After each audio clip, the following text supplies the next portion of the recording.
Bonjour et bienvenue au webinaire d'aujourd'hui. Je donne la parole à votre animatrice Jennifer Zellmer, présidente et chef de la direction de la FCASS. Merci et merci à tous d'être parmi nous pour ce webinaire qui porte sur les milieux dans lesquels les adultes plus âgés résident, les établissements de soins de longue durée et d'autres établissements collectifs. Qu'avons-nous appris et comment pouvons-nous tirer parti de ces leçons? Je m'appelle Jennifer Zellmer, je suis présidente directrice générale de la Fondation canadienne pour l'amélioration des services de santé et je suis très heureuse au nom de la FCASS et de nos partenaires dans cette initiative, l'Institut canadien pour la sécurité des patients, de vous souhaiter la bienvenue à ce webinaire. Alors que nous inaugurons notre séance, je reconnais qu'aujourd'hui, grâce au miracle de la technologie virtuelle, nous sommes en mesure de participer à cette séance depuis de nombreux points du pays qui sont parcourus par les peuples autochtones depuis la nuit des temps. Je vous parle depuis Ottawa, le territoire traditionnel non cédé des peuples Algonquin et Anishinaabe. Plus j'apprends de choses sur les traditions de ce territoire, il y en a une qui consiste à réunir, à convoquer, à échanger, à partager les savoirs grâce à diverses méthodes, modalités. Un webinaire comme celle-ci a l'avantage de donner la parole à tout le monde, de permettre de donner la parole à tout le monde, mais nous vous encourageons à participer dans la boîte de clavardage. N'hésitez pas à vous présenter afin que tout le monde sache qui est en ligne. Et si en tout temps, pendant l'appel, vous souhaitez poser des questions, afficher des observations, s'il y a des ressources qui vous paraissent susceptibles d'être pertinentes, aidez-nous à faire de cette séance un moment d'apprentissage.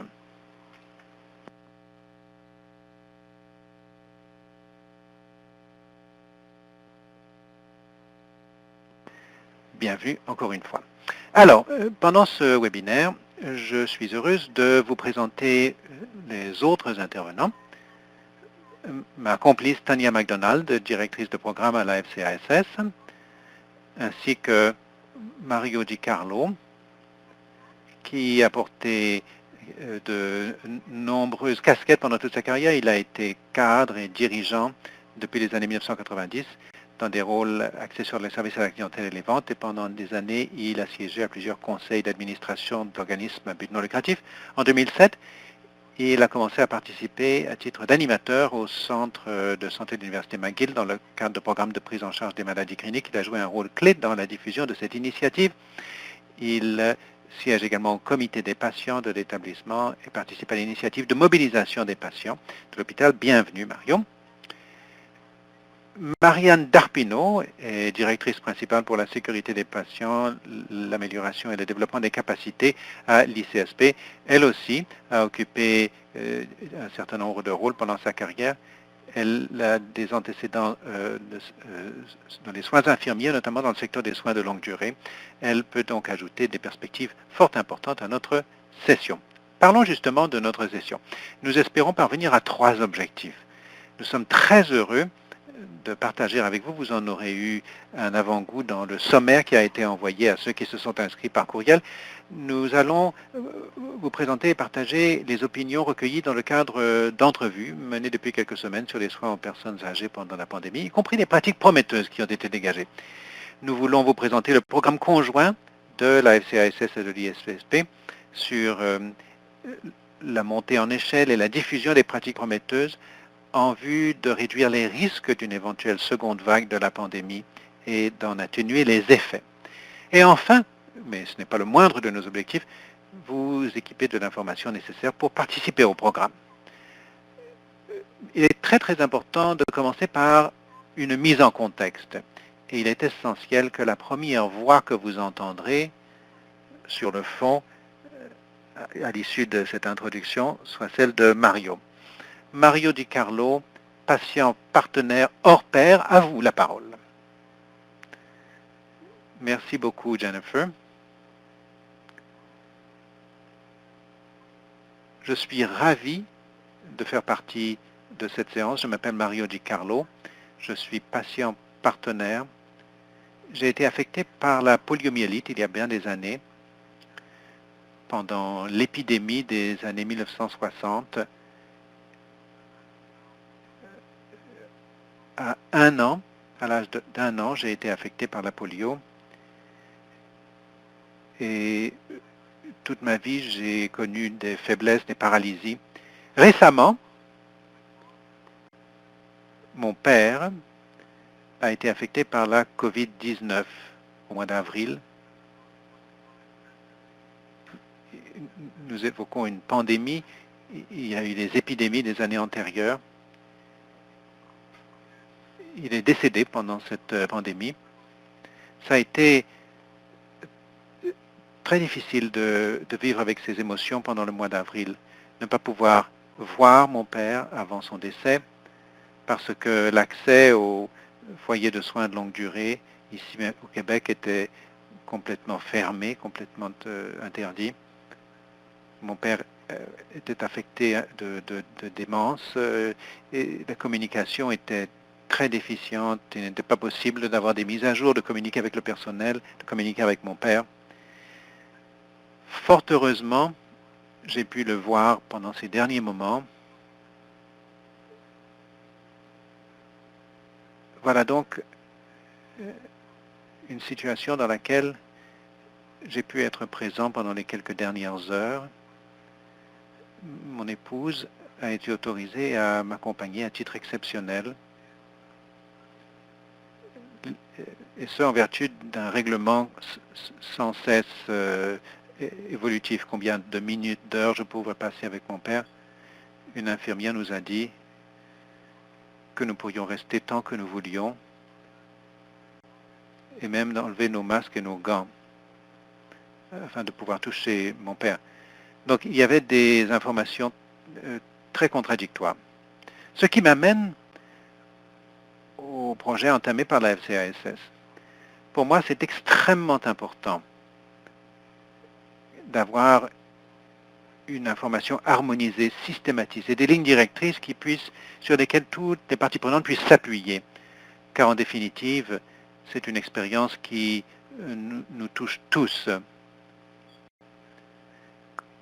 que ce soit les fournisseurs de soins ou ceux qui les reçoivent. Nous communiquons, nous devons nous soutenir mutuellement. Je crois fermement que je puis contribuer à soutenir les professionnels en faisant part de mon vécu, en proposant un point de vue différent et utile pour tous. Et parallèlement, bien sûr, nous autres patients dépendons beaucoup des administrateurs, ainsi bien sûr que des cliniciens, tout d'abord et en premier lieu, qui nous accompagnent. Nous trouvons donc dans une relation de symbiose, d'interdépendance, que nous ne pouvons éluder. Lorsque j'ai entendu parler de ce projet, c'est Tania McDonald qui m'en a parlé récemment, j'ai été vraiment emballé de voir que la FCASS prenait cette initiative. Et la Fondation fait bien les choses. Elle fait participer toutes les parties prenantes possibles pour réfléchir à toutes les dimensions du problème qui nous affectent plus que jamais, surtout dans les soins de longue durée. Quand elle m'en a parlé, bien sûr, je voulais être en votre compagnie aujourd'hui. J'ai tenu à être en votre compagnie aujourd'hui pour vous faire part un peu de mon vécu, mais encore pour continuer d'apprendre et peut-être de contribuer dans l'avenir, car nous ne sommes pas tirés d'affaire. Ceci va continuer pendant quelque temps et il faudra que nous continuions de miser sur des partenariats avec tous les intervenants autour de la table. Merci de m'avoir invité, Madame Zellmer, et je vais écouter très attentivement. Merci beaucoup, Mario. Nous aussi vous écoutons très attentivement. Merci de nous avoir fait part de votre vécu, car aussi bien avant la pandémie que pendant celle-ci, car comme vous le disiez, c'est le vécu, ce vécu qui est tellement important pour nous aider à aller de l'avant. Je sais, Marianne, que c'est une perspective que vous partagez également. Est-ce que je peux vous donner la parole? Bien sûr, et merci Jennifer pour cette présentation. Je suis heureuse de participer à cet appel et de jouer un rôle de partenaire dans cette initiative. Tout d'abord, je vérifie que l'on m'entend bien. Parfait. Je voudrais vous remercier, Mario, d'avoir fait part de vos expériences et d'avoir souligné ces conséquences très réelles et involontaires que nous constatons lorsque nous éloignons les proches et les aidants de leurs êtres chers lorsqu'on en a besoin le plus, c'est-à-dire dans des situations vulnérables, particulièrement vulnérables pour les résidents des établissements de soins de longue durée. Nous savons que quand les résidents ne bénéficient pas de la présence de leurs proches pour défendre leurs intérêts et les soutenir, les risques pour leur santé sont très, très, très grands.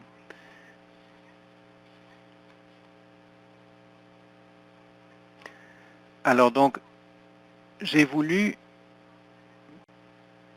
passer quelques instants pour parler de ce que nous avons appris pendant la pandémie et partager quelques notions clés qui orientent la sécurité des patients au fur et à mesure que vous vous en apprendrez davantage au sujet du programme. Lorsque je dis qu'il s'agit d'une époque sans précédent, je pense que nous pouvons tous nous faire l'écho de cette affirmation. Nous vivons une époque de grande incertitude, mais nous avons le luxe de posséder un savoir et une expérience à tous les niveaux du système de santé et de la part de tous ceux qui y travaillent pour commencer à trouver un sens à ce qui s'est préparé et pour préparer un avenir plus fort et plus résilient. Il ne fait aucun doute que cette année, l'année 2020, inaugure une ère nouvelle pour la sécurité et la qualité des soins au Canada et dans le monde.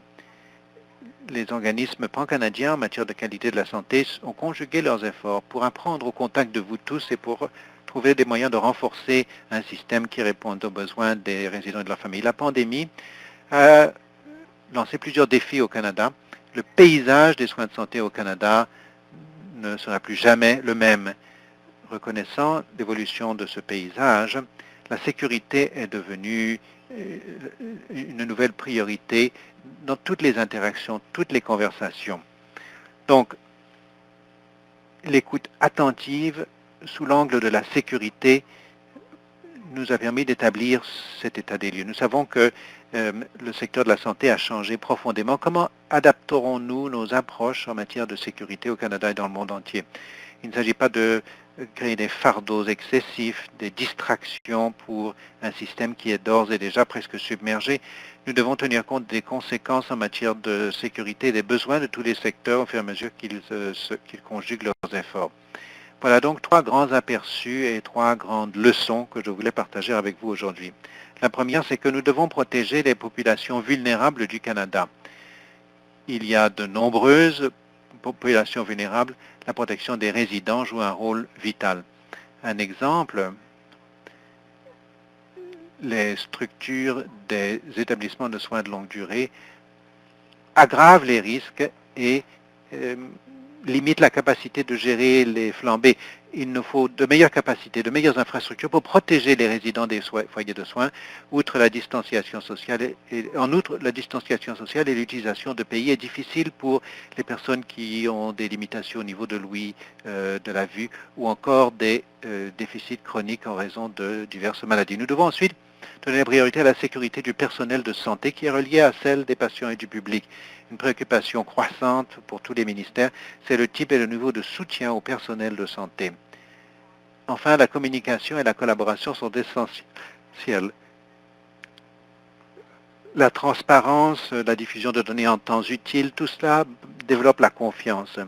Nous devons communiquer au sein des provinces et territoires canadiens entre ceux-ci. La communication efficace est nécessaire également au chevet et, c'est encore plus important, une discussion ouverte en continu et honnête avec les familles quant à l'état de leurs êtres chers, quant à la sécurité lors des visites à leurs êtres chers, avec ou sans la COVID. La sécurité des patients doit être présente à tous les niveaux et la communication continue est indispensable entre les gouvernements et les organismes de prestation de soins. Nous devons éliminer les obstacles qui s'opposent à l'utilisation des outils de technologie d'information en matière de santé en vue d'améliorer la sécurité pour élaborer des outils et des ressources qui permettront au foyer d'assurer la sécurité des résidents.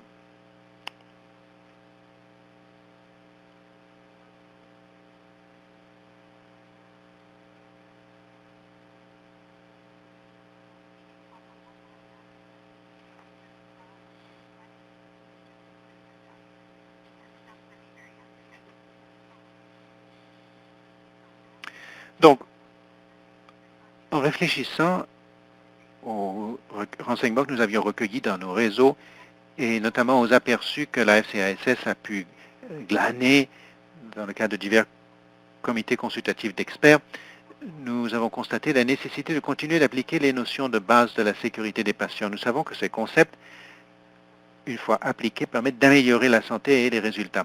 La FCASS et l'ICSP sont depuis longtemps partenaires dans la création de ressources en vertu d'une véritable co-conception.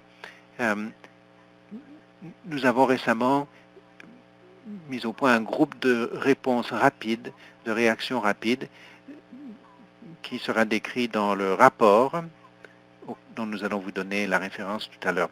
Mais le groupe consultatif a toutefois dressé une liste de plusieurs étapes suivantes pour réintégrer les proches et les aidants dans l'équipe de soins des patients. Depuis 10 ans, on a constaté que les pratiques basées sur les données probantes, une fois diffusées, ne suffisent pas. Il faut qu'il y ait un changement, une réorientation dans laquelle l'importance est accrue, l'importance est attachée au travail d'équipe, aux résultats des patients, à la culture de l'établissement.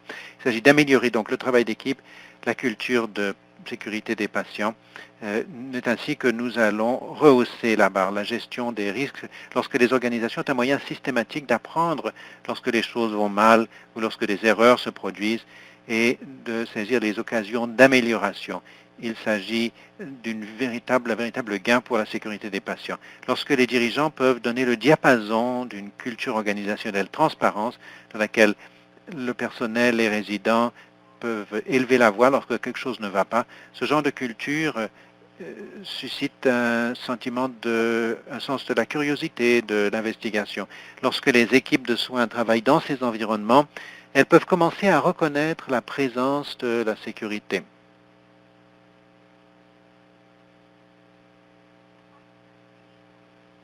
Donc pour conclure, la sécurité pour les patients est plus importante que jamais et l'Institut canadien de sécurité des patients et la Fondation canadienne pour l'amélioration des services de santé sont à la pointe de l'effort en vue d'améliorer la santé et la sécurité comme pierre angulaire. Nous voulons encourager chaque personne qui entreprend donc un parcours lié à la sécurité des patients, d'en apprendre davantage au fur et à mesure que nous développons ce programme. Vous pouvez être certain que ces compétences de base seront intégrées dans le programme et j'attends avec beaucoup d'intérêt de participer à ce parcours d'apprentissage avec vous tous. Alors donc, je vous rends la parole, Jennifer. Merci beaucoup, Marianne. Nous apprécions beaucoup ce survol des conséquences en matière de sécurité, également des opportunités à saisir et des manières de réfléchir et d'enraciner notre conversation. Alors que nous abordons la partie suivante de notre webinaire, nous allons vous faire part des résultats des entrevues que nous avons menées. Nous nous sommes entretenus avec une trentaine de personnes partout au pays. Dans certains cas, il s'agissait de personnes possédant un vécu dans cet environnement de pandémie actuel, comme Mario. D'autres avaient des expériences tangentes au sein de grands foyers de retraite, du secteur de la santé publique, d'établissements de santé, donc une diversité de points de vue. Et nous avons posé 3 questions. Nous avons demandé quels sont les facteurs qui ont contribué aux éclosions que nous avons constatées, quelles sont les pratiques prometteuses et dans quel domaine. Nous savons que la situation n'est pas identique partout. Donc, là où il y a des leçons apprises, nous devrions tâcher de les systématiser dans l'avenir. Et enfin, mais ce n'est pas le moindre des questions que nous avons posées, la plupart des personnes, voire toutes, qui habitent dans des foyers de retraite ou de soins de longue durée, présentent plusieurs autres problèmes de santé. Comment envisageons-nous de maintenir les soins essentiels hors COVID pour les personnes âgées en 2020 et au-delà? Donc vous auriez dû voir recevoir le sommaire sur courriel. Il est également disponible sur notre site web. La version intégrale du rapport sera disponible la semaine prochaine. Vous avez une sorte d'avant-première aujourd'hui. Donc, un peu de contexte. Nous avons entendu nos interlocuteurs nous dire qu'une bonne partie du travail accompli en matière de préparation initiale privilégiait les hôpitaux. l'équipement de protection individuelle, la lutte contre les infections, la prévention des infections, tout ce travail n'a pas été réparti équitablement, de manière égale. Dans certains cas, il y avait une concentration régionale importante. Les divers intervenants régionaux ont pu se concerter et cela était très important pour la répartition des ressources.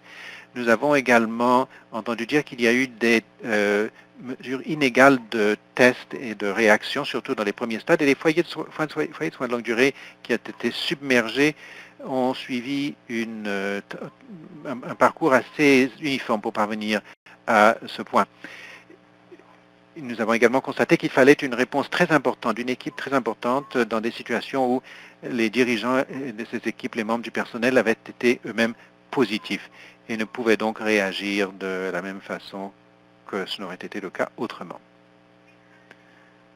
Dans certaines de ces entrevues, on nous a évoqué un certain nombre de réalités atterrantes de la pandémie.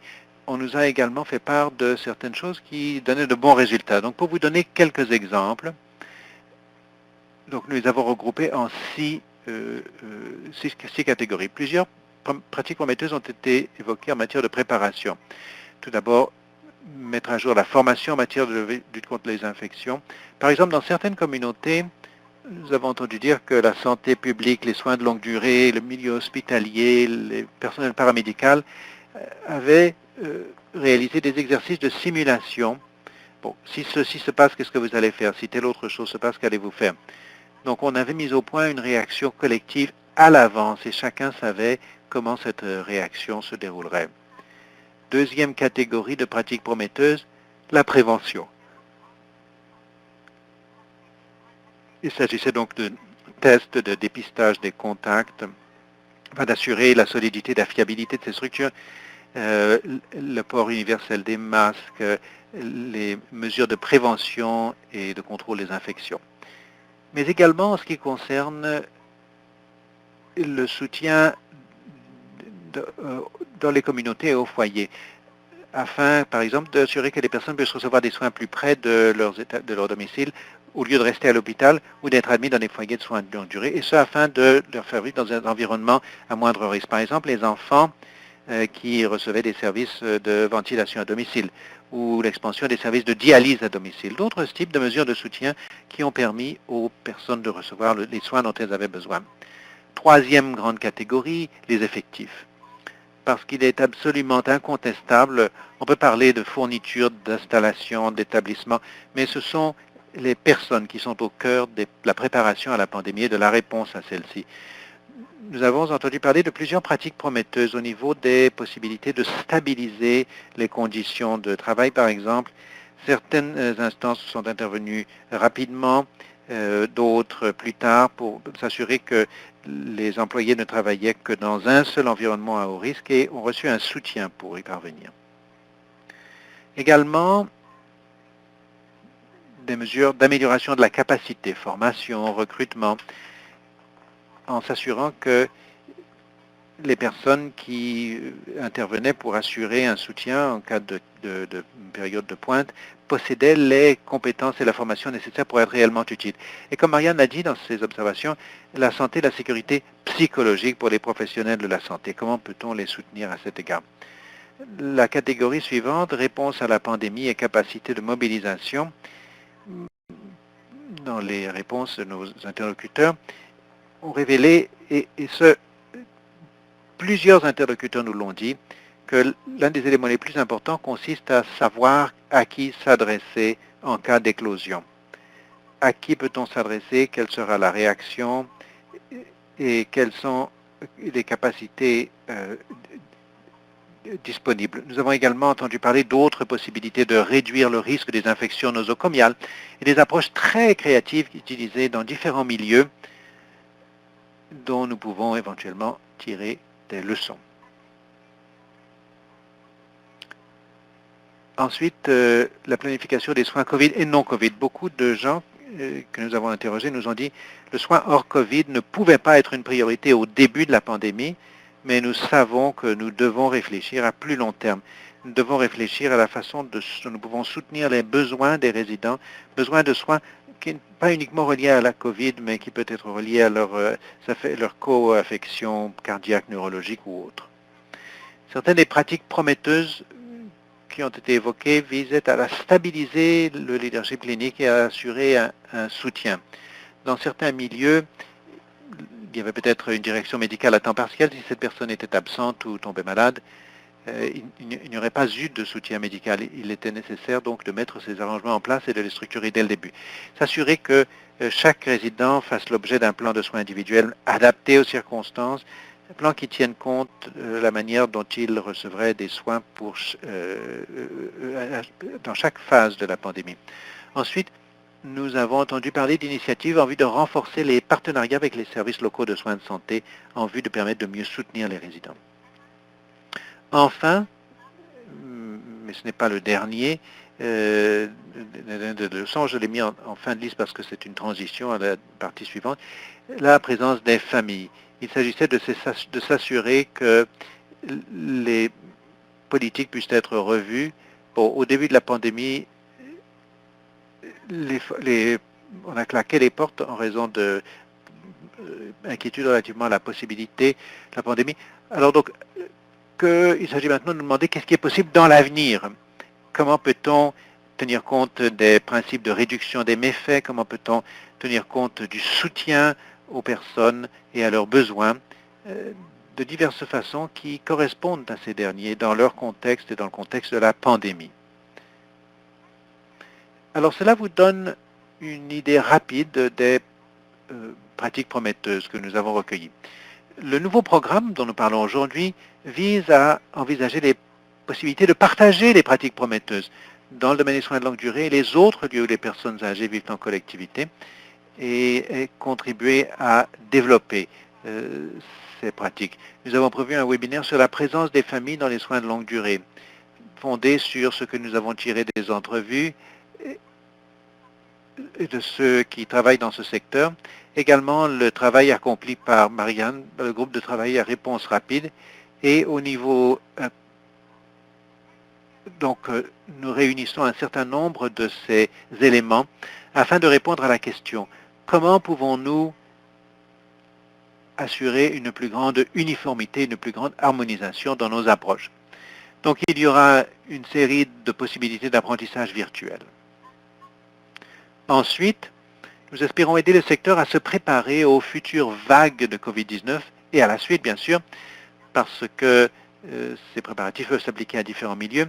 Nous voulons mettre l'accent sur le modèle d'apprentissage dans les systèmes de santé basé sur les données probantes, les données émergentes et le modèle tout apprentissage, tout enseignement. Alors je suis à présent très heureuse de donner la parole à ma collègue Tania McDonald qui va évoquer certains détails du programme. Tania, à vous. Merci Jennifer.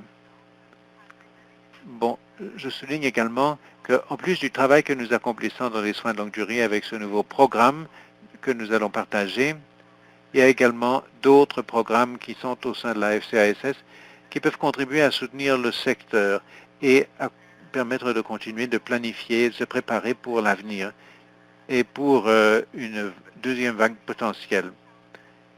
Il y a notre défi d'innovation qui soutient les équipes de soins dans l'adoption des innovations dans leurs différents milieux. Nous avons également différents programmes dans les services de soins de longue durée, l'intégration de nouveaux modèles de soins. Nous avons le programme pour les ambulanciers paramédicaux et les soins palliatifs, pour l'intégration d'une démarche palliative dans les soins, notre initiative de médecine connectée qui met en rapport les médecins de famille aux spécialistes dans la pratique de soins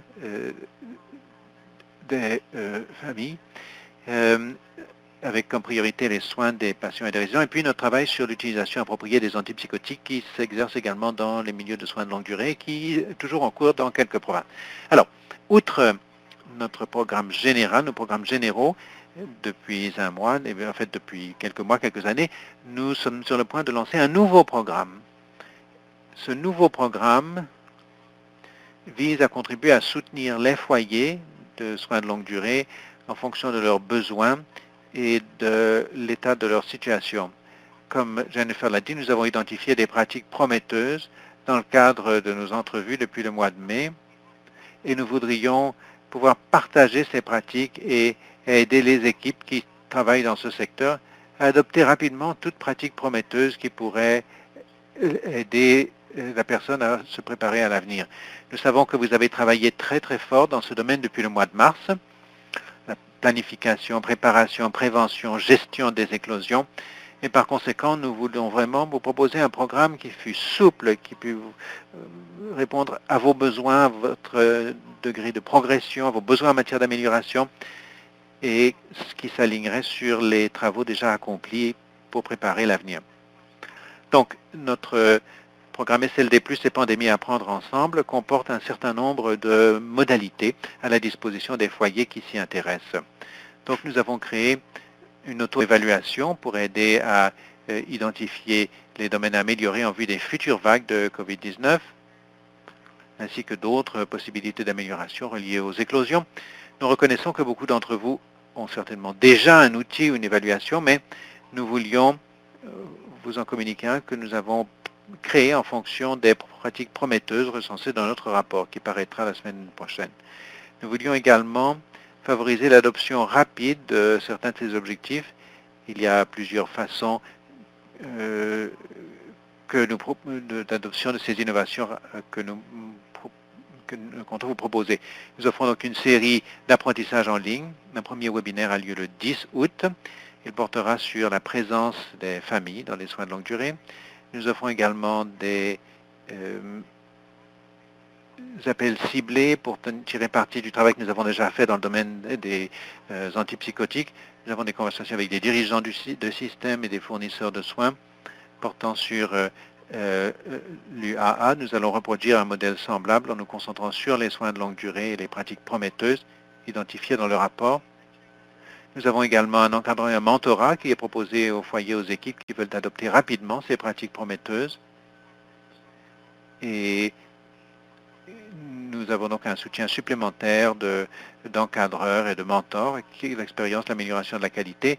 Dans le cadre de cette série d'apprentissage virtuel et de ces appels ciblés, nous aurons la possibilité d'échanges entre pairs. Nous réunissons des outils, des ressources pour contribuer à soutenir les équipes.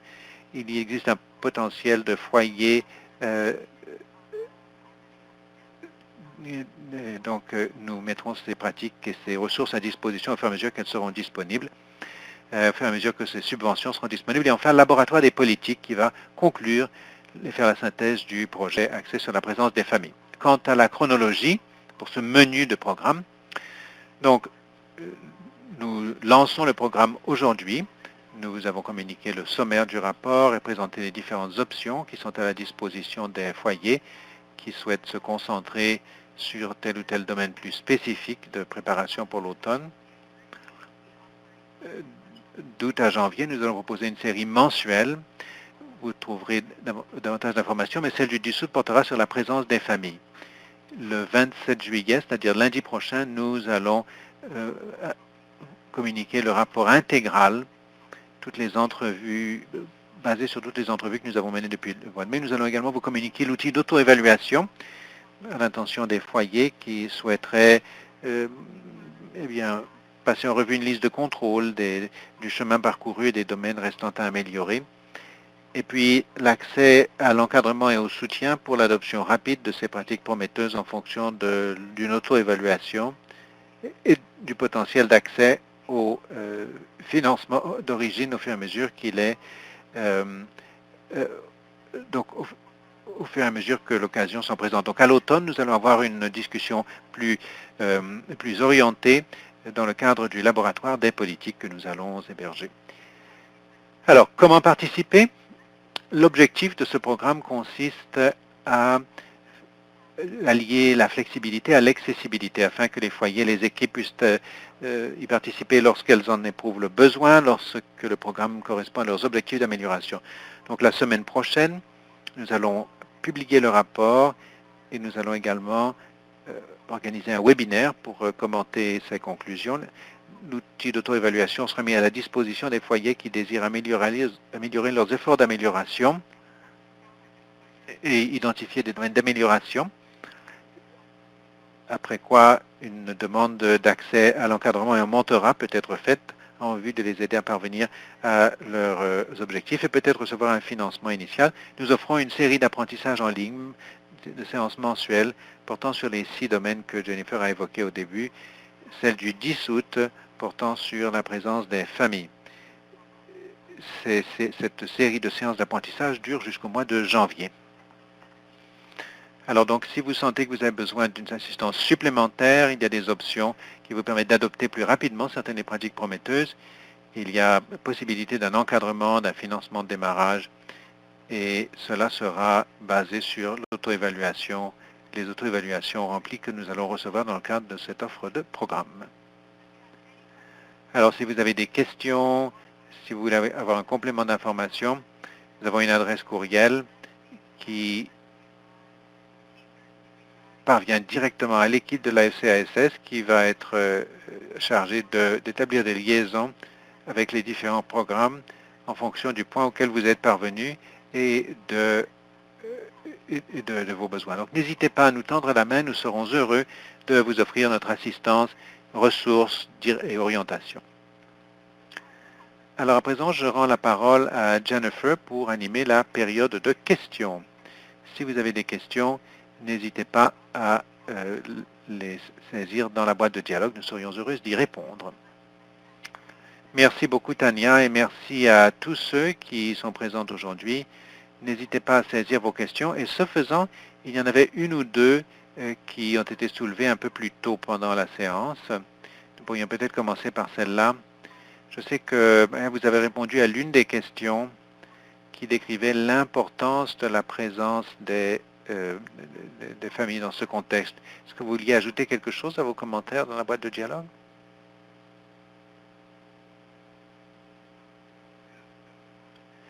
Est-ce qu'on pourrait peut-être demander à Joanne si elle veut... Pouvons-nous demander à Joanne si elle peut développer son propos? Malheureusement, nous quatre avons seuls la possibilité d'intervenir.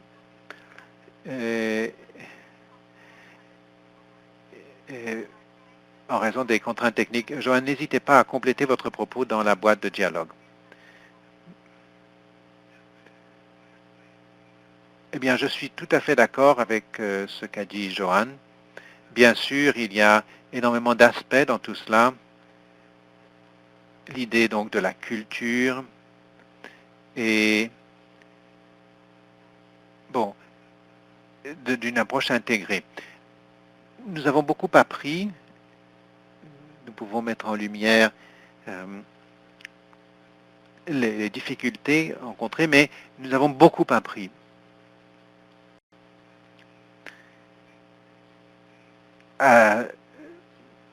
En envisageant une éventuelle seconde vague, nous pouvons nous préparer et le travail que nous faisons à l'heure actuelle nous aidera beaucoup à tout aligner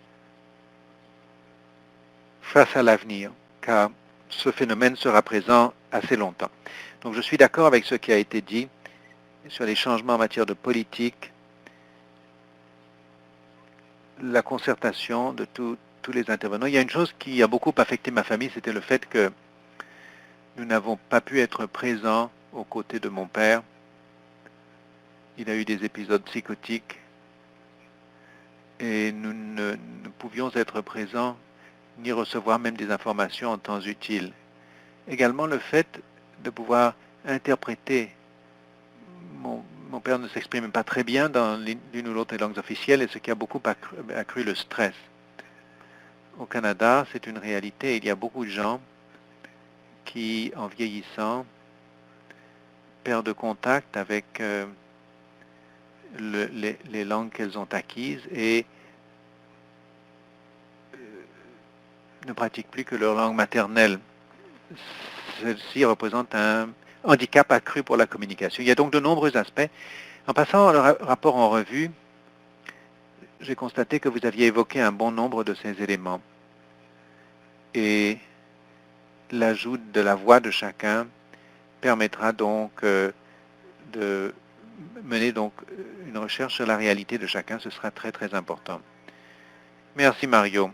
il y a plusieurs années maintenant, un collègue m'a dit à l'époque, il dit quand je suis malade, je ne suis pas bilingue. Et ça, c'est une réalité pour beaucoup de gens. Et vous avez tout à fait raison, il s'agit d'un des éléments que nous devons prendre en compte, ainsi que les défis donc, au niveau du séjour dans les foyers de longue durée. Il y a des résidents qui ont de bonnes journées et d'autres de moins bonnes journées. J'espère que nous pourrons continuer à prolonger ce travail dans le cadre des webinaires à venir et au-delà.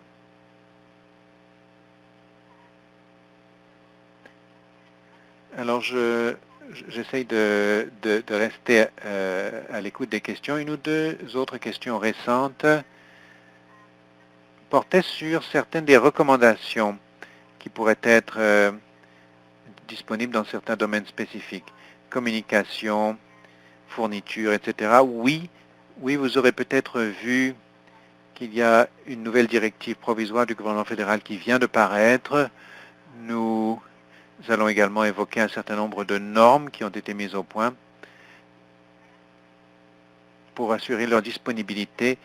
Bon, il y a un ami qui vient de broder, pour moi une petite brodure qui dit « Ajoutez la valeur, pas le bruit », parce que je crois qu'à l'heure actuelle, il se passe tellement de choses, et il y a une chose que nous voudrions faire, c'est de trouver les informations nécessaires, les éléments dont vous avez besoin, et ce dont nous avons besoin pour progresser.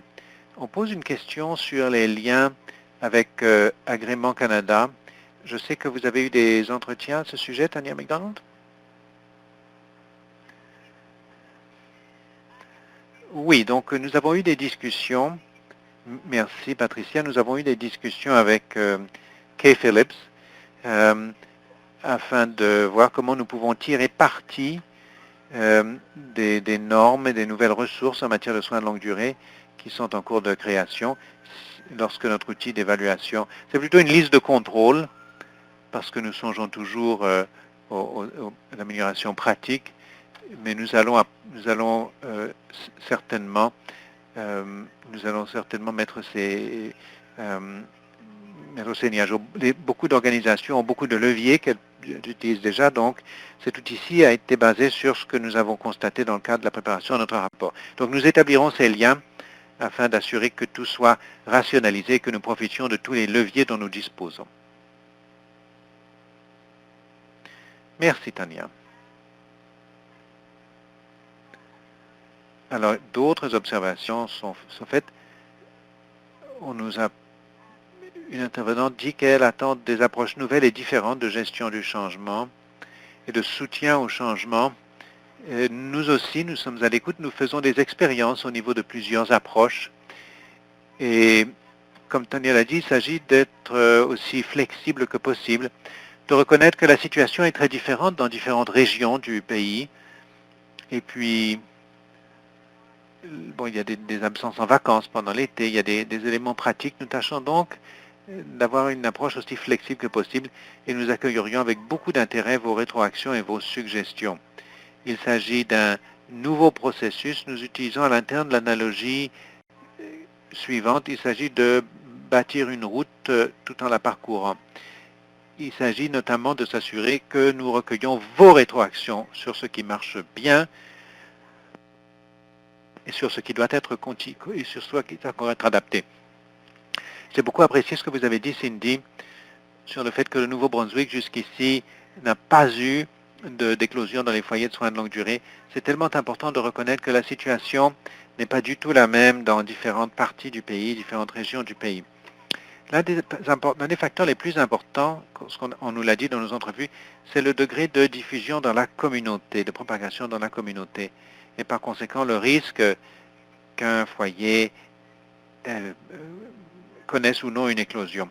Beaucoup de gens nous ont dit, dans les entrevues, mon foyer n'a pas été affecté pendant la première vague et nous espérons que c'était en partie une question de bonne gestion et voici ce que nous avons fait pour appuyer cela, mais c'était peut-être aussi en partie une question de chance parce que nous étions dans une communauté où la propagation était moindre. Donc nous voulons nous assurer de faire tout ce que nous pouvons pour réduire le risque d'une flambée future ou le limiter s'il se produit. Donc je crois que c'est très très important. Il s'agit de déterminer comment nous pouvons travailler tous ensemble et conjuguer nos efforts. Patty, merci pour votre commentaire. Il y a beaucoup de leviers, effectivement.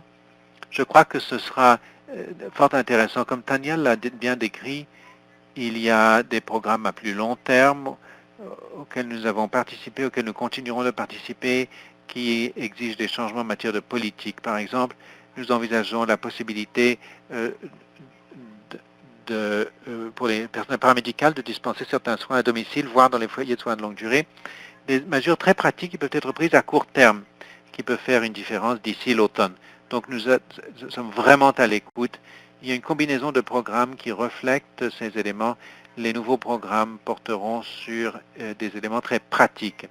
Vous pouvez parcourir la liste d'auto-évaluation en vous disant, bon, est-ce qu'on a déjà fait tout ceci, tout cela? Eh bien, cet élément ne s'applique pas à ma situation, mais celle-ci, si. C'est sur cela que je veux continuer à travailler. Il s'agit donc d'une approche éminemment pratique.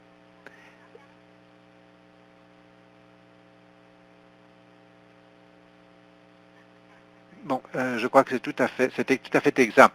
Nous tâchons de permettre à chacun de mettre en œuvre ces mesures aisément lorsqu'il y a des lacunes. Donc oui, le court terme présente une grande valeur, mais il y a également les foyers qui doivent continuer de se concentrer là-dessus sur le long terme. Donc tout se complète et s'aligne sur le travail qui est déjà en cours.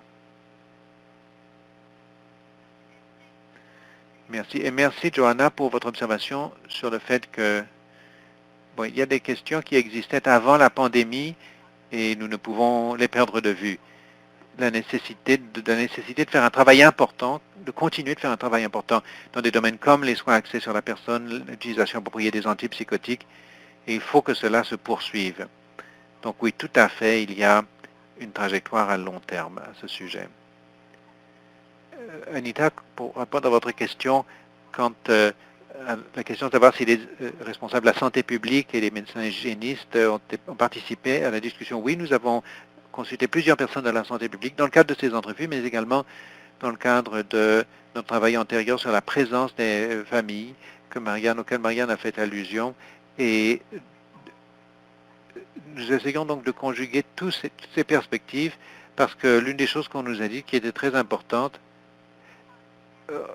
bon, on nous a dit, est-ce que c'est très difficile de gérer une flambée, mais de la préparer seule? Oui, c'est difficile.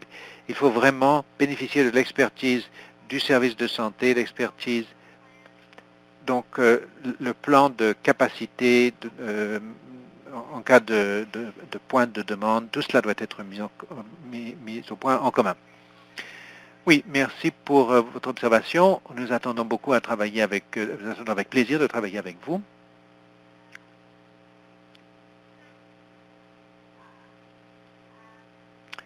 Lisa, ça c'est une question fort intéressante. Je dirais que dans nos entrevues, on ne nous a pas tellement dit que l'on s'inquiétait des conséquences juridiques, mais des considérations éthiques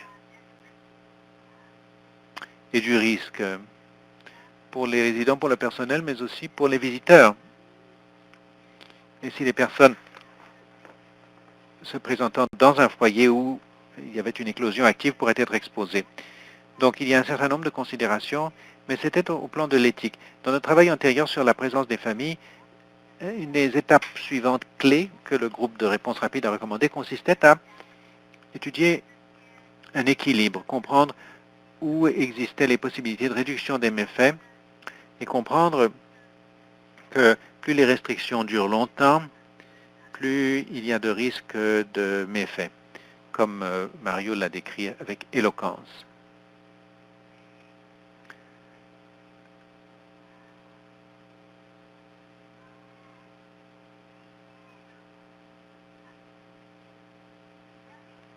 Alors, donc, une question très importante quant aux visites. J'espère que vous assisterez à notre webinaire afin que nous puissions poursuivre cet entretien. Si vous vous intéressez à ce sujet, vous vous intéresserez peut-être à un essai randomisé très très récemment publié aux Pays-Bas qui évoque l'introduction de la présence des familles dans un échantillon de foyers de soins de longue durée et qui fait une comparaison au foyer de soins de longue durée où la présence des familles n'a pas été introduite. Et le résultat de cet essai a amené à élargir la présence des familles à l'ensemble du pays. Donc il y a des données probantes très très intéressantes issues de recherches récentes. Merci également pour la question sur le secteur privé. Tout le monde est le bienvenu. Secteur public, secteur privé, à but non lucratif, peu importe la façon dont vous obtenez votre argent et quelle est sa destination. Si vous fournissez ce genre de soins, nous espérons que vous participerez et nous faire bénéficier de vos pratiques prometteuses et de votre expérience.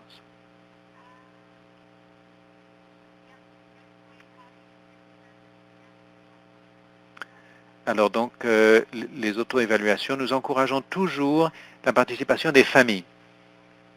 Ces approches donc côte à côte, ça c'est virtuel de nos jours, il faudra trouver une nouvelle image, écran à écran, donc au niveau de la participation directe, oui c'est sûr. Bon, nous approchons de la fin de du temps qui nous était imparti. Mais avant de conclure, Tania, est-ce qu'il y a quelque chose que vous souhaitiez ajouter? Il y a des questions au sujet des ressources d'Agrément Canada. Peut-être que Patty répondra dans la boîte de dialogue. J'aime beaucoup lorsque nous saisissons un dialogue entre participants. Tania, allez-y. Vous êtes en sourdine.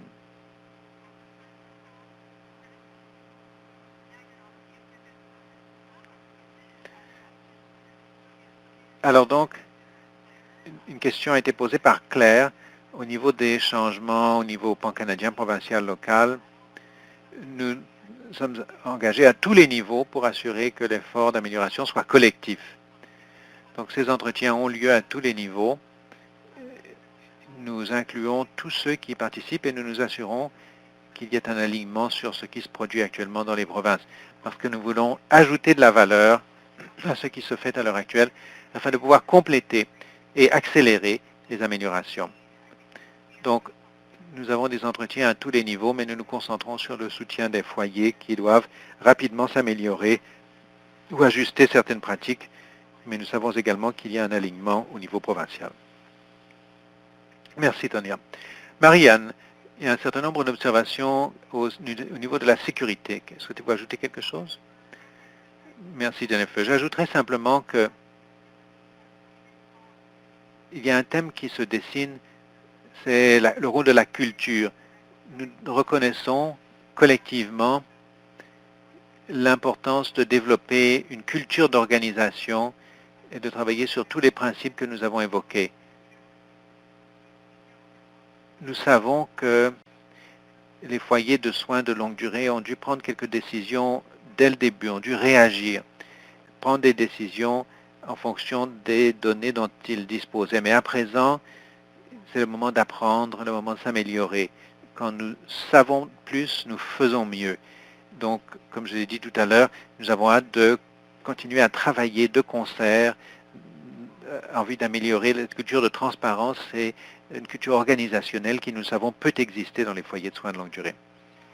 Mario, je voulais vous revenir. Avez-vous des observations au niveau des partenariats avec les résidents et les familles? Il y a eu plusieurs observations dans la boîte de dialogue. En ce qui concerne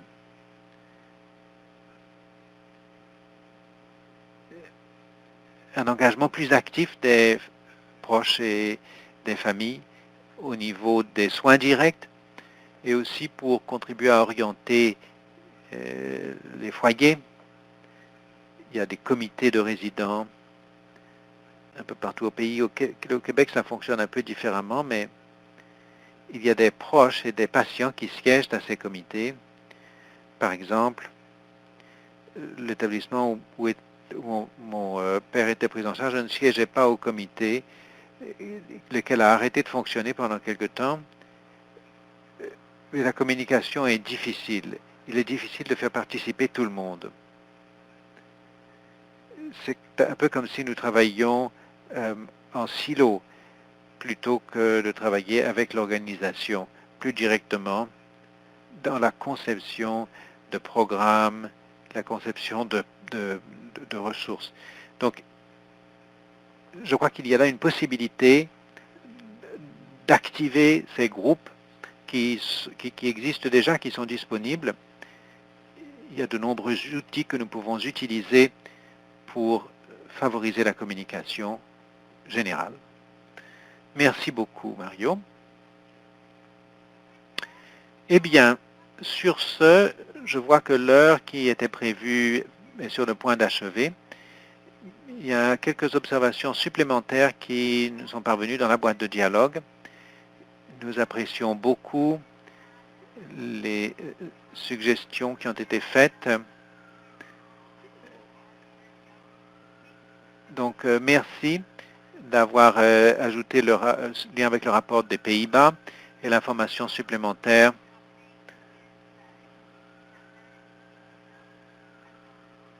Alors donc,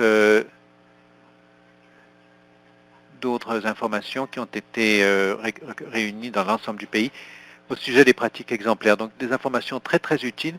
Je crois que ce que je vous encouragerais à faire, si vous souhaitez poursuivre cet entretien, si vous souhaitez y participer, nous pourrions donc revenir à la diapositive qui montre l'adresse courriel. Si vous voulez faire un suivi, envoyez-nous un courriel. Nous allons officiellement annoncer la publication du rapport et des autres outils la semaine prochaine. Envoyez-nous un courriel, nous veillerons à ce que vous soyez donc participiez au projet de plein pied. Et comme toujours, si vous avez d'autres idées, des suggestions, des commentaires, faites-nous en part. En concluant, je voudrais prendre quelques instants pour remercier tous les participants, ceux qui ont travaillé très très fort depuis tant d'années pour faire en sorte que nous sommes aujourd'hui dans une situation meilleure face à la pandémie que ce n'aurait été le cas autrement, mais aussi ceux qui, que ce soit des personnes dans les foyers de soins de longue durée, des proches ou d'autres, ceux qui ont souffert pendant cette période difficile. Je voulais donc vous exprimer notre reconnaissance pour les efforts que vous déployez pour votre engagement vers l'amélioration des soins. C'est pourquoi vous êtes présents aujourd'hui. J'espère que vous serez des nôtres dans le cadre de ce processus pour l'avenir. Nous avons une dernière question de sondage. Alors, donc voilà donc l'annonce du webinaire de lancement. Possibilité donc de nous envoyer un courriel et puis la possibilité de poursuivre ce dialogue également. Alors donc merci à tous et au revoir.